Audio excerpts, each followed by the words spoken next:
and went into my prayer closet and prayed when I got this message on my inbox asking for prayer. Now, this is when you see what you're made of. I myself needed some encouraging words, but I put myself on the side and gave her words of wisdom, or whatever the Lord put in my heart. And then I continue on my journey.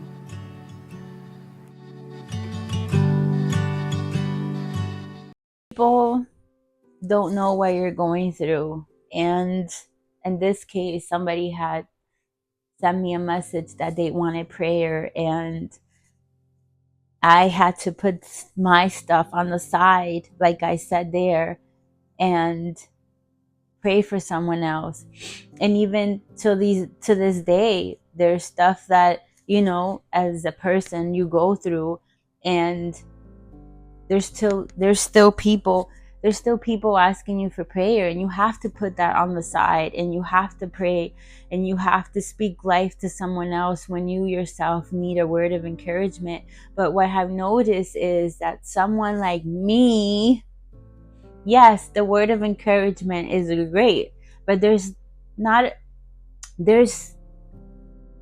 a greater feeling than when you think that you are at your lowest, when you think you don't have enough inside of you to give to someone else, and then you're challenged. Your emotions are challenged to speak life to someone else, to pray for someone else, to give an edifying word to someone else. And when you do it from the depths of the pain that you are feeling, and you give those encouraging words to someone else that needs it when you need it yourself, and you give it to them, and you release that with the intentions that you need to fight, you need to get through this. It just, the intensity of the authority and the boldness and the strength that you feel afterwards, you're like, okay, I gave that word to that person, but wow, I feel amazing right now. I feel edified. I feel like I could conquer the world.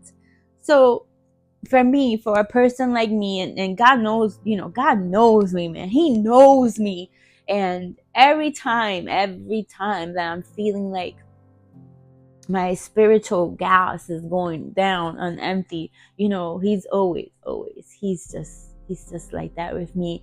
He always sends that one person that says, I need prayer, I need you to pray for me right now. And when that happens, I just like, why are you doing this? But I get it, it's what edifies me, it's what makes me strong again. So sometimes that's just how this works. You can be at your lowest, but you need to feed somebody else. And it's in you. It's in you, and you can do it. Never feel like you can't give to someone else when you are at your lowest. Never feel that. Of course, you have to have discernment in your situation when you know that you are on E, because you know when you are on E. But there's certain moments where you're not on E. You're just throwing a tantrum. You feel like you can't make it through, but you can. So yeah, that's how I was feeling, and I gave a word to someone else. So here we are entering the ending of this journey. Sleep again, so I went and I prayed, and I listened to my messages again, when the Lord spoke to me in camp. I don't know if you've seen that video, when the Lord spoke to us again. This time you were there in church with the prophet Neftali, and I was just listening to that. And after I finished praying, I got up and I felt liquid coming down. So my heart just stopped right there, and I went to the bathroom, and it was blood. So I'm like, oh my God, no, please, no. And I cleaned myself, and I kept cleaning myself to see if it would stop, and it did. And then I realized that it was a polyp that was bleeding. So I just stood there for a while to make sure that it was the polyp, and it was, because then nothing else happened. And I kept, using the bathroom to make sure. Then after that, I went to bed and I lay there, and I was crossing my legs, like if that was gonna prevent from anything happening. And I'm laying in bed and I'm just there, and I don't want to wake Chester up, which, when I told him this morning, he got a little mad because he said I should have told him I shouldn't be passing through these things by myself. But I'm like, it was nothing, babe. He said, but at the moment, that was nothing for you. I could just picture you. So I don't even remember what time I fell asleep. I was just there and I was rubbing my stomach, and they say that you feel inside of you, you have that motherly instinct inside of you. And Chester sings to this baby every night. He prays to the baby, he talks to the baby. And then I started to do that at the beginning, and then ever since the doctor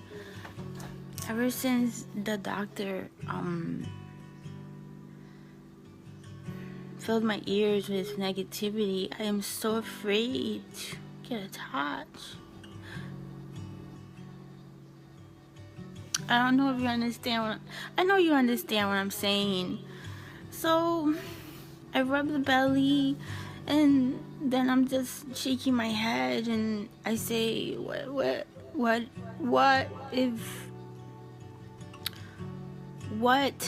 I'm just gonna say it like this, what if there's nothing in there?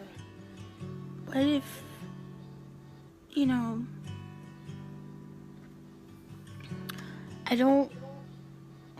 I don't know if it's because I don't feel anything anymore, or because I am feeling like I need something to happen.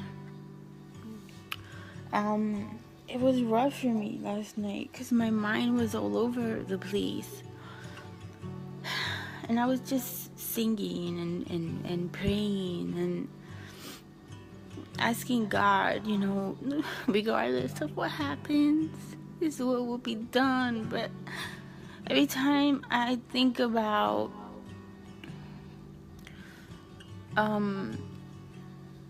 if this doesn't happen, my heart just can't take it. It can't. I was so scared last night.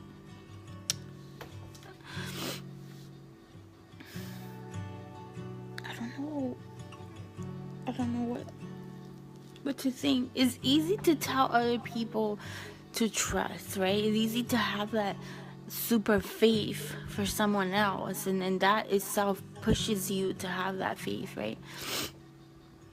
And then when it's your turn that you're going through something, you're just like, wow. Like yesterday, somebody that knows said to me, I bet you're wondering, like, everything you have gone through already in life, and now this is added. And I wasn't thinking about that. I really wasn't until that moment. And Chester's like, some people just don't know what to say, and those are the things that come out of their mouth. Just push it aside. And I was thinking about that, and sometimes I feel like I have had enough, like I want my happy ending. I know that in this life, because we belong to the Lord and we don't belong in this world, everything is so tainted and so ugly. But I really want my happy ending.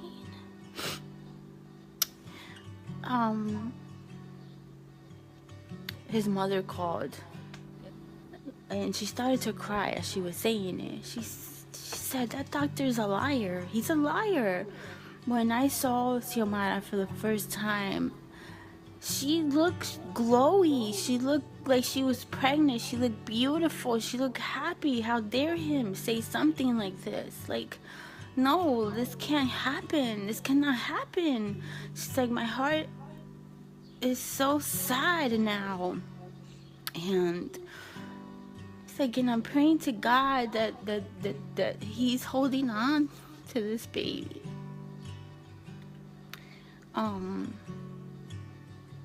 And I never heard her talk like this. I never heard her, I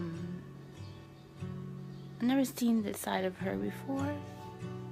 So when she hung up the phone, the first thing I said to Chester was, imagine if this baby is already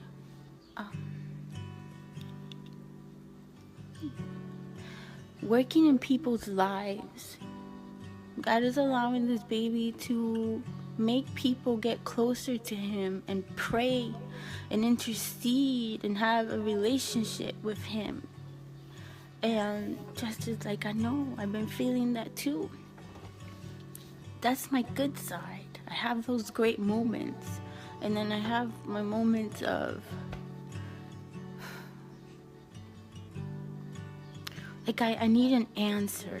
Like, I need to know what's happening inside of me. I want to enjoy this pregnancy. I don't want to be worried. I don't want to be thinking about, I'm gonna get up and water is gonna come down. I'm gonna go to the bathroom and water is gonna come down. Like, I don't want to think about none of that. I just want to enjoy. I want to know and feel that this baby's alive. Inside of me, a couple of days ago, I wasn't feeling anything whatsoever. And I was saying, oh my God, I don't feel anything. And I didn't know how to say it to Chester, and I didn't tell him anything. This is the first time I'm saying it like this. And then yesterday, I started to feel cramping. And I told him that, and he said, that's, it's growing. Oh,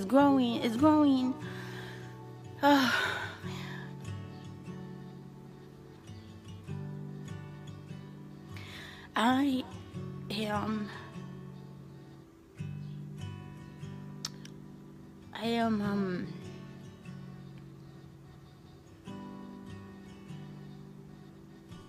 I can't help it. This is how I feel right now.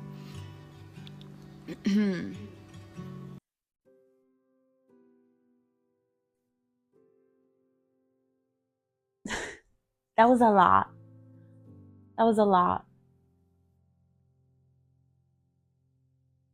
I just need you to notice something about me.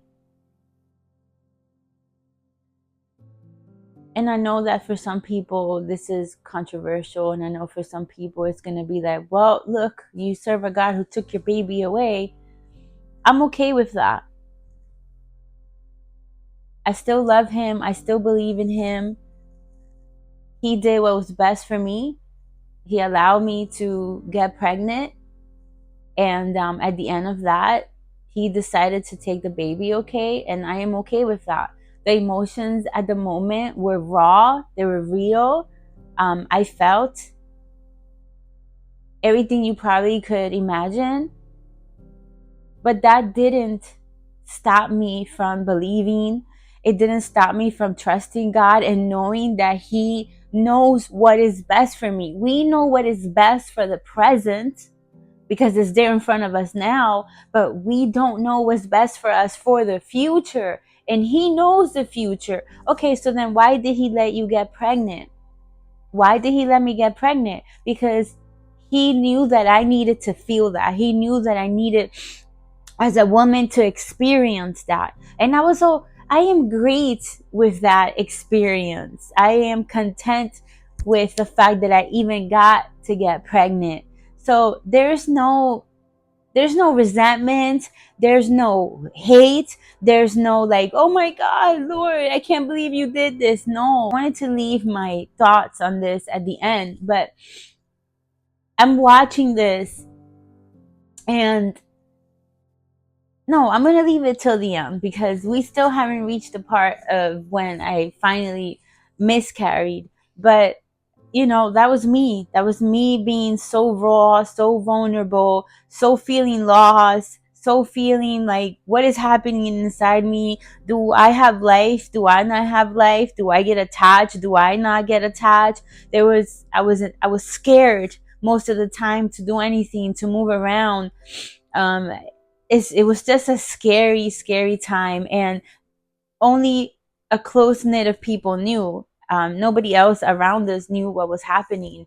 But the people that were in our circle, and there was even a chat that was started for me getting pregnant. And it was just our close family, very, very close friends, actually.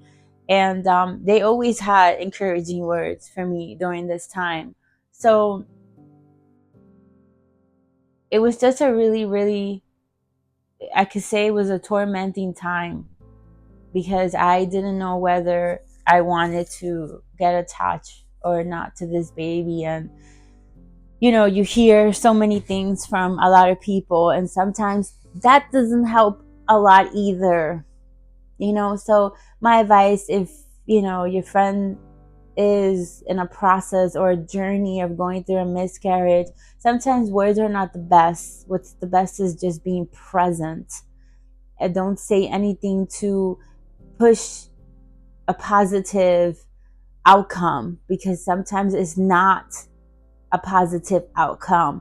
So again, if you don't have anything encouraging at the moment to say, the best thing to do is just to be present for that person. Told people, like, we should have kept that to ourselves. And like Chester said, we didn't do it with the intentions like this was gonna happen. We did it with the intentions of God gave us a word. He gave us a word, he gave us a promise, and he's gonna fulfill that promise. And we felt like this is gonna happen now, so we started to tell certain people, people who are closest to us, that we felt we could share this moment with. And we did it with that intentions. And part of me last night, I told him, part of me regrets a little bit opening my mouth, but then another part of me says no. Like, no, you started to tell people early because you knew that this was gonna go through. You know that this was God. You know that he took his hand that day and said, you know what, today your womb is gonna be open and it's gonna happen. And I felt that. So all these thoughts want to come in and say, oh, you should have never done this. So all these moments want to come to my head and try to taint everything else that I have felt at the beginning. So I'm just like, we were speaking last night, and I said to Chester, there's something miraculous gonna happen here. And even though we don't see it, like last night when I was praying to God, I said to him, I have read and I have spoken and I have said to call on those things that you don't even see yet. Call them like they're alive.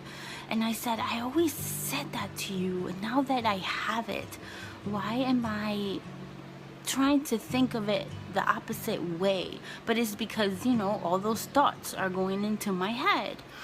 So, see how my head is all over the place? Like, I have my good moments and then I have my bad moments. So, I am going to church tonight because I have to open up service. So I am just going to pour everything out.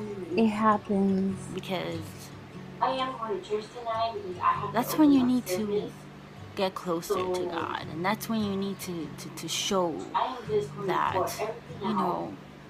even though my body wants to feel like, no, you're not gonna do this, but that warrior inside of me is like, no, no, woman, you better get up, go to church, and do what you need to do. And that's what I'm gonna do. I'm feeling a little better. uh, Chester called and prayed, and I'm feeling a little better. And I'm listening to preaching, and you're watching. So I did not make another appointment. Chester and I decided that we're just gonna wait. We're going to wait and wait that either we don't want to say either happens naturally because we believe that this is going to go through, and we're going to wait till God says otherwise, until I feel otherwise, until we both feel otherwise. So that's what I'm going to do. I'm I'm watching the video, and I'm looking at me, and I was sad. I was angry because I could see it. I could see it that I was angry. Um,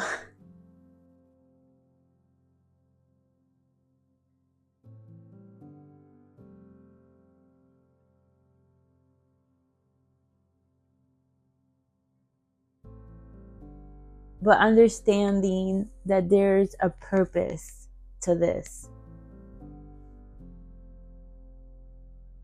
and keeping my faith in that place of like, just be stable. Be stable, because your emotions are going to try to take control over you and drive you crazy.